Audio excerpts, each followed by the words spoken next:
मध्य प्रदेश के ऐतिहासिक नगर महेश्वर में स्थित है एक विलक्षण और दिव्य मंदिर, राज राजेश्वर सहस्त्रबाहु मंदिर, जो न केवल स्थापत्य कला का अद्भुत उदाहरण है, बल्कि भारत की धार्मिक और पौराणिक परंपराओं का गौरवशाली प्रतीक भी है। यह मंदिर समर्पित है सहस्त्रबाहु अर्जुन को, जिन्हें राजा कीर्तिवीर्य अर्जुन के नाम से भी जाना जाता है। माहिष्मती नगरी के इस पराक्रमी सम्राट का उल्लेख रामायण, महाभारत और पुराणों में मिलता है। कहा जाता है कि उन्होंने एक बार रावण को भी पराजित कर बंदी बना लिया था। मंदिर की एक विशेष बात है कि यहाँ जलने वाले 11 अखंड दीपक, जो सदियों से बिना रुके जलते आ रहे हैं। यह दीपक आज भी श्रद्धा और आस्था का जीवंत प्रतीक है। नर्मदा के पावन तट पर स्थित इस मंदिर में आकर भक्तजन दिव्यता, ऊर्जा और शांति का अनुभव करते हैं।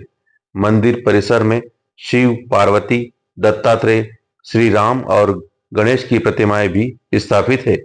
यहाँ पूजा पाठ की परंपरा आज भी किरानगिरी महंत परिवार द्वारा 7वीं पीढ़ी से निभाई जा रही है। श्रावण मास, शिवरात्रि और सहस्त्रबाहु जयंती पर यहाँ विशेष आयोजन होते हैं, जिसमें बड़ी संख्या में श्रद्धालु सम्मिलित होते हैं। अगर आप भी भारत की गौरवशाली संस्कृति, अद्भुत आस्था और रहस्यमयी इतिहास को महसूस करना चाहते हैं, तो एक बार अवश्य आइए महेश्वर के राजराजेश्वर मंदिर। यहाँ दीप जलते हैं अखंड और आस्था रहती है चिरंतन। महेश्वर से नरेंद्र धनोतिया की रिपोर्ट। जय नर्मदे, जय सहस्त्रबाहु।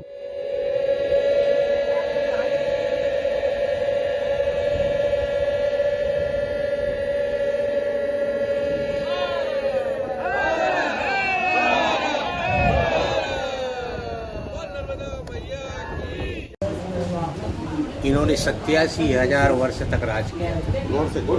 87,000 वर्ष तक राज किया। ये सप्तद्वीप सम्राट है, 7 द्वीपों के राजा है। 15,000 वर्ष तपस्या करने के बाद भगवान दत्तात्रेय से वरदान मांगा, तो राजराजेश्वर भगवान को 1000 हाथ का वरदान मिला। उसी 1000 हाथ से इन्होंने नर्मदा जी को कहा था कि मैं आपसे शादी करूँगा। तो नर्मदा जी ने कहा कि आप मेरी धारा को रोक के देख लेना, फिर मैं शादी कर लूँगी। इन्होंने जैसे ही अपने 1000 हाथ फैलाए, अपनी 1000 भुजाओं को चीरती हुई नर्मदा जी आगे निकल गई। वहीं पर रावण जल कीड़ा पूजा पाठ कर रहा था। रावण अपने विमान से कहीं भी जा सकता था, तो रावण की सामग्री बिखरने लगी।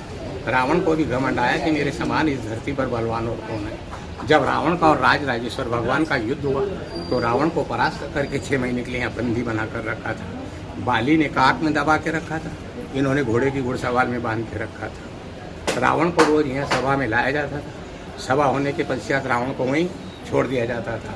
और रावण का घमंड चूर करने के लिए रावण के 10 शीशों पर 10 दीपक जलाए गए थे। भगवान राजराजेश्वर ने 11वां जो हाथ में था उनके नाम खाए। भगवान परशुराम जी के पिताजी को एक बार इन्होंने निमंत्रण दिया कि भगवान हम आपके यहाँ भोजन करने आएंगे। तो ये कई साधु संतों को लेके गए। इनकी अच्छी खातरदारी हुई। इन्होंने पूछा भगवान ऐसा इंतजाम कहाँ से हुआ। तो भगवान परशुराम जी के पिताजी बोले, जमदग्नि ऋषि, हमारे पास कामधेनु गाय है। कामधेनु गाय से जो भी मांगते वो ला के देती है। तो भगवान परशुराम जी के पिताजी से राजराजेश्वर भगवान ने कामधेनु गाय मांगी, तो दी नहीं, ये छुड़ा के ले आए। दोनों का युद्ध हुआ, तो भगवान परशुराम जी के पिताजी का वध हो गया था इनके हाथों। फिर भगवान परशुराम जी यहाँ स्वयं आए। भगवान परशुराम जी ने इनको मारना चाहा। इन्होंने कहा, भगवान मुझे मारोगे तो भगवान विष्णु के सुदर्शन चक्र का क्या होगा, वो तो धरती से नष्ट हो जाएगा। उसी समय भगवान शिव जी प्रकट हो गए और भगवान शिव जी ने कहा कि आप राजराजेश्वर भगवान का वध न करते हुए इनकी 996 भुजाएँ काट दो। तो भगवान परशुराम जी ने इनकी 996 भुजाएँ काट दी थी। राजराजेश्वर भगवान की 4 रह गई थी। ये जब भी युद्ध पे जाते थे, इनके 1000 हाथ वापस हो जाते थे और अंतिम समय में इसी शिव में विलीन हो गए। शिव और विष्णु का हर मिलन है। यह पृथ्वी का एकमात्र शिवलिंग है जहाँ 12 महीने तुलसी भी चढ़ती है और बेलपत्र भी चढ़ता है। इस मंदिर की पूरी परिक्रमा भी होती है और श्रद्धालु अपनी इच्छा के अनुसार यहाँ घी दान करते हैं।